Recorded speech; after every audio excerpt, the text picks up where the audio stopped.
అయితే లేదు. రజనీ గారు ఎలా ఉంటారు? ఇప్పుడు సాయి చంద్ గారు గూడా లేరు.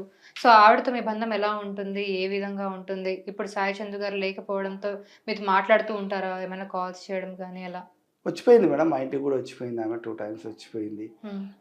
అంటే ఆమెకు గూడా చైర్మన్ పదవి వచ్చిన తర్వాత హ్మ్. గిడ్డంగుల కార్పొరేషన్ చైర్మన్ నా కొడుకు పదవి ఆమెకు గూడా ఇచ్చిండ్రు. అవును. వచ్చిపోయింది 2 టైమ్స్ అధికారిక పూర్వకంగానే వచ్చిపోయింది. హ్మ్. ఒక ఫ్యామిలీ మెంబర్ లాగానే కలిసిపోయింది. హ్మ్. ఇక ఆ తర్వాత ఇంక మళ్ళీ ఎలక్షన్స్ రావడము, ఆమె బిజీ కావడము, హ్మ్. ఆ మధ్యలో రాలేదు ఇంకా. హ్మ్. ఇంక నేను కూడా కలవలేదు. ఎప్పుడో ఫోన్‌లో ఏదో మాట్లాడుతూ ప్రోగ్రామ్‌లో అక్కడ ఉంటారేమన్నా ఎప్పుడైనా ఆ! కాల్ చేసి ఎలా ఎక్కడైనా ఉన్నారు? ప్రోగ్రామ్‌లు జరిగినప్పుడు నేను కూడా వెళ్తే కలిసి మాట్లాడుతుంటిమి. ఫోన్‌లో తక్కువ కాంటాక్టు. హ్మ్. ఇంగా అంటే ఈ మధ్య కాలం అంతా షెడ్యూల్ అంతా కూడా ఎన్నికల షెడ్యూల్ వచ్చి అవునవును. ఆమె కూడా క్యాన్వాసింగ్‌లో ఉండడం, ప్రచారంలో ఉండడం, కొంచెం బిజీ షెడ్యూల్‌లో ఉంది. సాయిది కూడా రేపు ప్రోగ్రామ్స్ ఏమన్నా తలపెట్టాలి అనుకున్న ఏ ప్రోగ్రామ్స్ తన మదిలో ఏమన్నా ఉంటే అవును. అంటే ఏదైనా చేద్దాము సాయి మీద అనే ఆలోచనతో కూడా ఉండింటది కాబట్టి ఇక నేను కూడా డిస్టర్బ్ చేయలేదు. ఎప్పుడు సాయి మాట్లాడలేదు. గారికి పిల్లలున్నారు. సాయి చంద్ ఇద్దరు. గారికి ఇద్దరు పిల్లలున్నారు. సో, అవును. వాళ్ళని ఎప్పుడైనా చూడాలనిపించినప్పుడు ఏం చేస్తారు? వెళ్లి చూసేసి వస్తూ ఉంటారా? అంటే నేను స్ సాయి చంద్ ఉన్నప్పుడు కూడా నేను పెద్దగా పోయేవాడిని కాదు మేడం. హ్మ్. అంటే నాకు చిన్నప్పటి నుంచి కూడా నేను ఎప్పుడో నెలలో 2 నెలలు, 3 నెలలకు ఒకసారి హైదరాబాద్‌కి వచ్చేవాడిని అప్పట్లో. హ్మ్. వాళ్ళ పెళ్ళయిన తర్వాత. హ్మ్. చాలా తక్కువ. వస్తే కూడా నేను పెద్దగా ఇంటికి కూడా వెళ్ళేవాడిని కాదు. ఏదో మహా అంటే సంవత్సరానికి ఒకసారి, 2 సార్లు వెళ్ళేవాడిని. నాకు హైదరాబాద్ వస్తే నాకు ఒక రోజు, 2 రోజులు టైం కంటే ఎక్కువ కేటాయించకుంటి. ఆహా! అంటే నేను కాలేజీలో ప్రైవేట్ కాలేజీలో లెక్చరర్‌గా పనిచేస్తుంటి. హుహు. సో, నాకు ఆ టైం కూడా కుదరకుండే. దొరకకపోతుండే. ఒక్క రోజు కంటే ఎక్కువ ఇయ్యకుండే లీవ్. హ్మ్. ఇట్లా ఉదయం వస్తే ఇక రాత్రికి వెళ్ళిపోవాలి మళ్ళా. హ్మ్. అట్లా సాయి ఉంటే హైదరాబాద్‌లో ఉంటే తను కూడా బిజీ అప్పుడు. హ్మ్. సాయి ఉంటే గాని ఫోన్ చేస్తే, "సాయి నేను ఇట్లా హైదరాబాద్‌కి వచ్చిన, కలవాలనుకుంటున్నా, ఉన్నవా లేవా?" అంటే, "నేను లేను. ఔట్ ఆఫ్ సిటీలో ఉన్నా" అని అంటే, "ఓకే. రైట్ వెళ్ళిపోతా నేను" అని చెప్పి ఫోన్‌లో మాట్లాడేవాళ్ళం. ఉంటే మాత్రం నేను పలానా దగ్గర నిలబడతానన్నా అంటే, తనే వచ్చి కార్‌లో ఎక్కించుకొని పోయేవాడు. హుహు. ఎక్కడన్నా, "నాయనా నువ్వు ఒక చోట నిలబడు ఎక్కడన్నా. హ్మ్. సికింద్రాబాద్‌లో ఉంటే సికింద్రాబాద్‌లో ఉండు. హ్మ్. నేను తీసుకెళ్తా" అని తీసుకెళ్ళేవాడు. ఇంటికి తీసుకెళ్ళి భోంచేసి, అట్లా పిల్లల్ని చూసి ఆ రకంగా వచ్చేవాడిని. మీతో ఎలా ఉంటుంది వాళ్ళ పిల్లలతోటి అనుబంధం ఎలా అనుబంధం ఉంటుంది? అంటే కొడుకుతోటి పరిచయం. పాప అంత పరిచయం లేదు. నన్ను గుర్తుపట్టదు గూడా. ఆహా! తాత అని గూడా తెలియదు. హుహు. అంత పెద్దగా గుర్తుపట్టదు. హ్మ్. కొడుకైతే నా మనమడే వచ్చి పలకరిస్తాడు నన్ను. హుహు. ఎప్పుడన్నా ఎక్కడన్నా మీటింగ్‌లల్లో గానీ, లేదంటే ఏదో సందర్భం ఎక్కడైనా కనబడినామనుకో రోడ్డు మీద గూడా, హ్మ్. "తాతయ్య బాగున్నావా" అని వస్తాడు.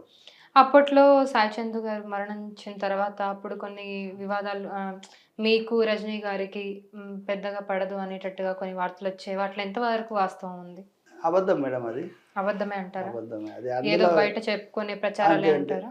అట్లాంటిది ఏమి లేదు, జరగలేదు. అలాంటి వివాదాలు, అది మీరు చర్చలు బావున్నారు. ఫ్యామిలీ పరంగా మీరు ఏం మీరు లేదు. మీరు బానే ఉన్నారు. బాగానే ఉన్నాం. అట్లాంటి చర్చ అయితే జరగలేదు. హ్మ్. కాకపోతే కలవడం తక్కువుంది కాబట్టి అట్లా అనుకునే అలా అవకాశం అనుకునే కూడా అవకాశం ఉంది. ఉంది.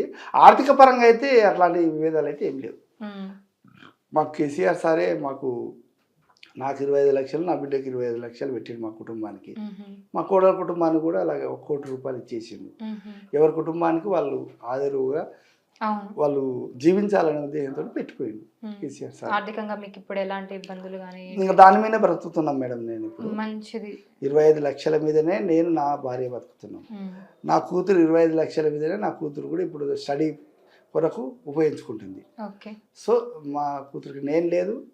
నాకు నా కోడలు ఇవ్వాల్సిన అవసరం కూడా హ్మ్. ఇంతవరకు అనుకోలేదు, అనలేదు. నేను కూడా మా కోడలు కూడా అయ్యో! మీకు ఇబ్బంది ఉందని అడిగి చేయాల్సిన అంత పరిస్థితి అయితే నాకు కూడా లేదు. హ్మ్. ఈ ఆహ్, ఇప్పుడు సాయి చంద్ గారి మరణం తర్వాత మామూలుగా అయితే ఆయనకి సీఎం అవ్వాలని ఉండేది సాయి చంద్ గారికి. అవును. సో, ఆయన కల అనుకోవచ్చది. అవును. మీరు ఒకానొక సందర్భంలో చెప్పారు ఇలా, నేను ఆ కోరిక నెరవేరుస్తాను అని అవును. చెప్పి. దాని గురించి ఏమైనా ప్రయత్నాలు చేస్తున్నారా? ఏమన్నా ఎవరితోనా చర్చలు జరుగుతున్నాయా రాజకీయంగా? రాజకీయంగా నేనేం చర్చ చేయలేదు కానీ, నా కోడలు ఆల్రెడీ చైర్మన్ పదవిలో ఉండి రాజకీయాల్లోనే ఇప్పటికి రాజకీయ రంగంలోనే ప్రవేశంలో ఉంది కాబట్టి, హ్మ్. ఇక ఎవరో ఒకరి కుటుంబంలో ఒకరుంటే హ్మ్. సరిపోతుందనే ఉద్దేశంతోటి కూడా నేను బ్యాక్ అయిపోయినా. హ్మ్. ఇక ఒకవేళ నా కోడలు అట్లాంటి ఆలోచన లేకపోయి ఉంటే, హ్మ్. తప్పకుండా నేను మీరు ముందుకు ముందుకు వచ్చే అవకాశం అంటే నాకు వ్యక్తిగతంగా లేదు. అంటే నేను ఏదో ఒక పదవిలా ఉండాలి, నాకు ఒక పదవి ఉంటేనే గౌరవప్రదంగా చూస్తారేమన్న ఆశ కానీ అభిలాష కానీ నాకు లేదు. కానీ అంటే చిన్నప్పటి నుంచి నాకు అలాంటి అలవాట్లు లేవు మేడం. నేను ఎక్కడ కూడా నేను పదవుల కోసం ఎక్కడ పాకులాడలేదు, అలాంటి ఆలోచన కూడా నాకు లేదు. కాకపోతే నాకు కొన్ని వరాలు కూడా వచ్చినాయి. నేను అనుకోకుండానే అంటే నేను మా కూతురు చదివేటప్పుడు ప్రతి ప్రైమరీ స్కూల్ నుంచి నా బిడ్డ పీజీ వరకు డిగ్రీ వరకు చదువుతున్నప్పుడు ప్రతి స్కూల్కు కానీ కాలేజీలో కానీ నేనే చైర్మన్గా ఉన్నా. అనుకోకుండా నన్నే చైర్మన్ ఎన్నుకున్నారు. ప్లస్ ఈ అరుణోదయ కళారంగంలో దాదాపు 13 సంవత్సరాలు నేను జిల్లా అధ్యక్షుడు ఉన్నా, స్టేట్ వైస్ ప్రెసిడెంట్ ఉన్నా. నేను కావాలని లేదు కానీ నన్నే ఎన్నుకున్నారు.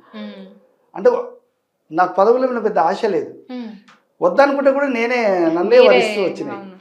సో నాకు అలాంటి ఆలోచన లేదు. సరే గ్రామ పదవుల విషయ సర్పంచ్ కానీ లేకపోతే కౌన్సిలర్గా కానీ వార్డు మెంబర్ కానీ పోటీ చేయాలనే ఆలోచన కూడా ఇంట్రెస్ట్ లేదు. ఎవరైనా ఉండు నాన్న అని నా కొడుకు అడిగినా లేకపోతే ఎవరైనా పొలిటికల్ లీడర్ని ఉంటే బాగుంటుంది అంటే సరే చూద్దాంలే అనేవాడిని. కానీ నేను ఆశపడి చేసిన రోజులు లేవు, పదవి ఆశలు అలాంటివి ఏమి లేవు. సరే నా కొడుకు తను చైర్మన్ అయిన తర్వాత ఒకసారి అడిగిండు మా ఊరిది మున్సిపాలిటీ. ఆ సందర్భంగా నాన్న నువ్వు కౌన్సిలర్గా పోటీ చేస్తావా అని అడిగిండు. అంటే ఎందుకు నాన్న అంత పెద్ద అవసరమా మనకు ఇప్పుడు అని నేను అన్నాను. ఒకవేళ నీకు ఇంట్రెస్ట్ ఉందంటే కౌన్సిలర్గా ఉందంటే నేను పోటీ చేయిస్తాను, నేను చేస్తావా నాన్న అంటే. నీవు ఉన్నావు కదా బిడ్డ, నీవు చైర్మన్ అయినావు, క్యాబినెట్ హోదాలో ఉన్నావు, ఇక నీ ముందర నేను కౌన్సిలర్గా పోటీ చేసి సరే కౌన్సిలర్గా అయ్యి రేపు చైర్మన్ కావచ్చు, ఇంకేమిటి జిల్లా చైర్మన్ కావచ్చు, ఇట్లాంటివి అవకాశాలు కూడా ఉండొచ్చు, ఏమన్నా దీంతో కూడా అని ఉండొచ్చు. కానీ నాకు ఎందుకో పెద్దగా ఇంట్రెస్ట్ కలగలే. వదిలేనా, నువ్వు ఉన్నావు కదా చాలు బిడ్డ, నాకెందుకు, నువ్వు ఉంటే చాలు అని అన్నా. సరే నాన్న అని ఆడికే డ్రాప్ అయినా. అసలైన తొలి వెలుగు. ఫాలో వాట్సాప్ @తొలి వెలుగు official.